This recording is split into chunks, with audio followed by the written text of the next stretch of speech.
All right, guys. It is loading. We're going to talk about Europe plunging into the war.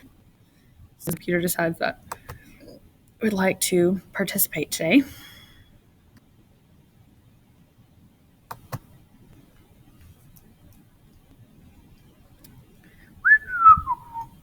Here we go. Wonderful technology.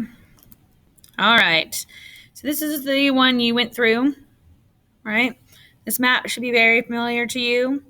You have your Triple Entente, which started with England, France, and Russia. And then you have your Central Powers, which was Germany, Austria, Hungary, and Italy. But then remember, Italy left them and went to the Triple Entente in 1915. But then you had Bulgaria and Turkey join the Central Powers. Excuse me. Your blue are who stayed neutral throughout the war. So Spain stayed out of Switzerland, the Netherlands, Denmark, Norway, and Sweden decided to stay out of the war. All right, you have your 5 main causes of World War I. It's very easy. Militarism, alliances, imperialism, nationalism, and assassination is what we ended on the end of it. So who's on whose side? Should be very easy. Remember, Italy went over to this side in 1915. Okay, you did your map activity. All right, war breaks out. So Austria blamed the Serbs for trying to break up its empire. See, down here, the Ottoman Empire is where Serbia is. Okay, and here's Austria-Hungary, and they, down in here, Ottoman Empire, here are the Balkan states. Serbia's right here. We're trying to break away from Austria. And in order to do that, they knew they needed to kind of make Austria-Hungary weak. So Austria-Hungary was getting mad at the Serbs because they were breaking up its empire. They wanted to pull away and become their own, and Austria did not want that. Well, Serbia went ahead and they assassinated Austria-Hungary's leader, Archduke Ferdinand, and which caused the war. So Austria declared war on Serbia. Well, then Serbia's ally, Russia, decided to attack them. Well, then Germany said, well, if you're going to attack Austria-Hungary, we're going to declare war on you, Russia. Well, then France said, well, Russia's our ally. So Germany, we're going to declare war on you. And then France said, well, we'll declare war back. So France was like, hey, Russia, we're going to come help you. And Germany's like, no, you're not. We'll just fight France and we'll fight Russia.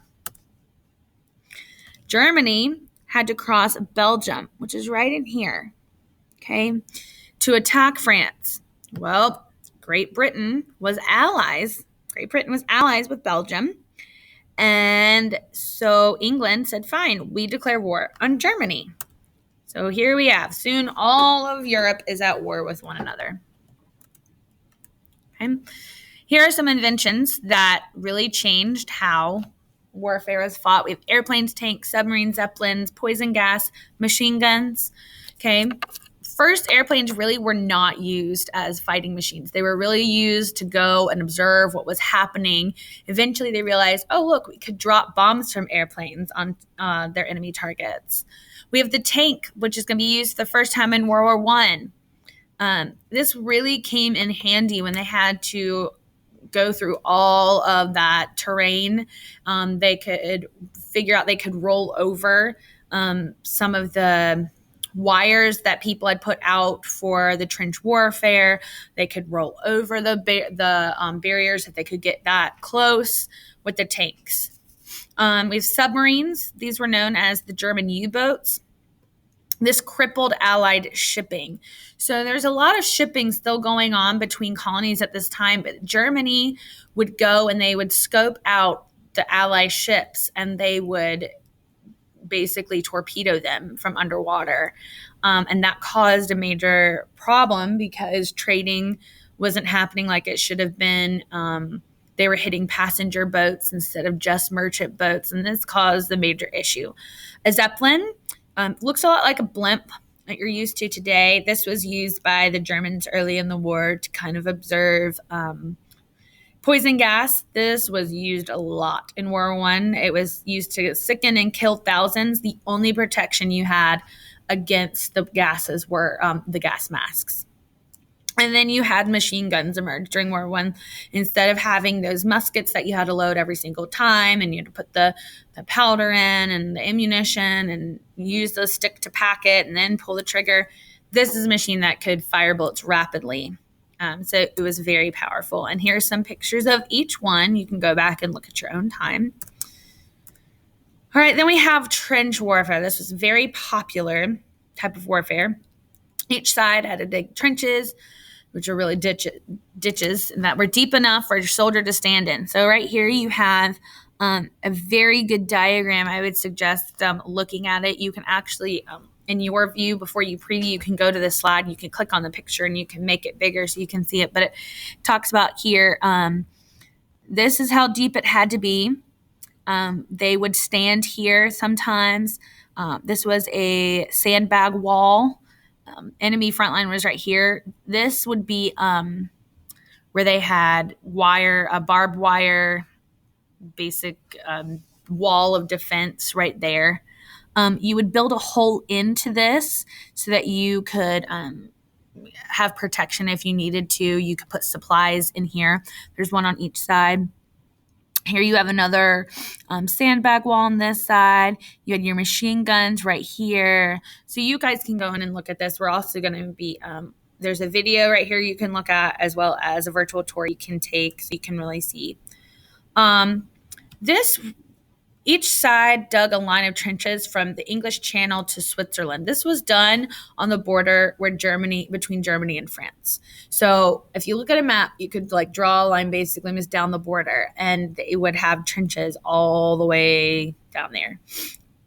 The Western Front, or combat area in Western Europe, turned into a stalemate. Basically, their trench warfare was so good that neither side could advance. France couldn't really advance to Germany, and Germany really could not advance to France because they were fighting from their trenches. It was very hard to overcome that. I know a lot of you guys are thinking, well, just take your airplanes and bomb them, and what about a sneak attack? And of course, they tried all of that, but it was really airplanes were fighting with each other, and it was really hard to break through this stalemate on the Western Front. Basically, a stalemate is where neither side was able to budge a few miles, and this was for 4 years. Think about standing in a trench, fighting a war for 4 years. That's a really long time, longer than you're in middle school. All right, United States. Why did the United States get involved? Well, the U.S. really we were neutral. We said we don't want a part of it. We have our own imperialism right now. We are dealing with South America and trying to imperialize them. We don't want to deal with problems in Europe, but they decided that they had to join the Allied powers because of two events that happened. First of all, unrestricted submarine warfare. Germany came in and actually bombed the merchant and passenger ship, the Lusitania. Basically, we had told Germany to leave us alone.